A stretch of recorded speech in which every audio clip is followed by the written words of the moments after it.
दिल्ली में अगले कुछ दिनों में विधानसभा चुनाव होने वाले हैं। चुनाव को लेकर सभी प्रमुख राजनीतिक दलों ने अपनी अपनी तैयारियां भी शुरू कर दी हैं। आम आदमी पार्टी लगातार जीत की हैट्रिक लगाना चाहती है, तो भारतीय जनता पार्टी सत्ता पर काबिज होने के लंबे इंतजार को खत्म करना चाहती है। जंगपुरा विधानसभा सीट इस बार हाई प्रोफाइल सीट बन गई है, क्योंकि आपने यहां से यानी आम आदमी पार्टी ने पूर्व उप मुख्यमंत्री मनीष सिसोदिया को मैदान में उतारा। सिसोदिया की पुरानी सीट बड़पड़गंज थी, यहां से आपने अवध ओझा को टिकट दिया है। सिसोदिया के कारण जंगपुरा सीट हॉट सीट बन गई है। उनके सामने भाजपा के तरविंदर सिंह मारवा हैं।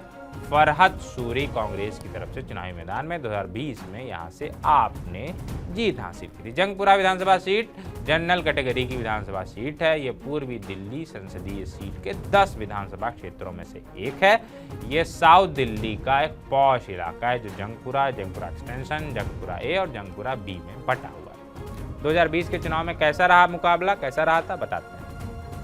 2020 के विधानसभा चुनाव में जंगपुरा में 6 प्रत्याशियों के बीच मुकाबला हुआ, जिसमें असली टक्कर भारतीय जनता पार्टी और आम आदमी पार्टी के बीच थी। आम आदमी पार्टी यानी आपके प्रवीण कुमार ने यहां से जीत हासिल की। प्रवीण ने बीजेपी के प्रत्याशी इमप्रीत बख्शी को 16,063 वोटों के अंतर से हराया था। चुनाव में प्रवीण कुमार को 45,133 वोट मिले थे, जबकि बीजेपी के बख्शी के खाते में 29,070 वोट आए थे।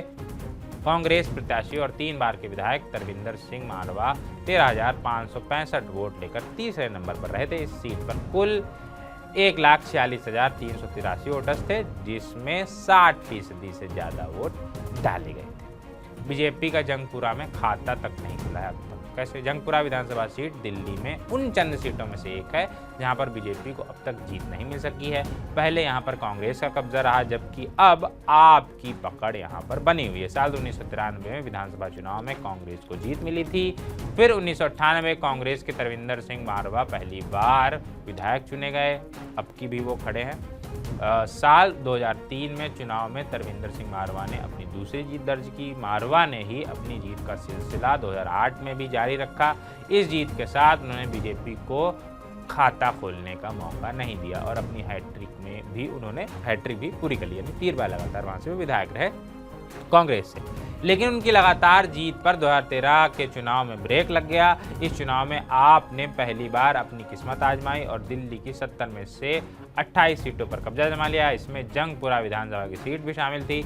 महेंद्र सिंह धीर ने कड़े संघर्ष में मारवा को हराते हुए जीत हासिल की। लेकिन 2015 के चुनाव में महेंद्र सिंह धीर आप छोड़कर बीजेपी में आ गए। हालांकि वो दूसरे स्थान पर रहे। आपके प्रवीण कुमार चुनाव जीतने में कामयाब रहे, जबकि 3 बार के विधायक मारवा तीसरे स्थान पर खिसक गए। 2020 में भी प्रवीण कुमार लगातार दूसरी बार चुनाव जीते। 2025 के चुनाव में आपने मनीष सिसोदिया को यहां से उतारा है। देखते हैं वो आपका परचम इस सीट पर एक बार फिर से लहरा पाते हैं नहीं। जो भी होगा, जब चुनाव हो जाएंगे, काउंटिंग होगी, वो हम सब आपको बताएंगे। अभी चलते हैं, शुक्रिया।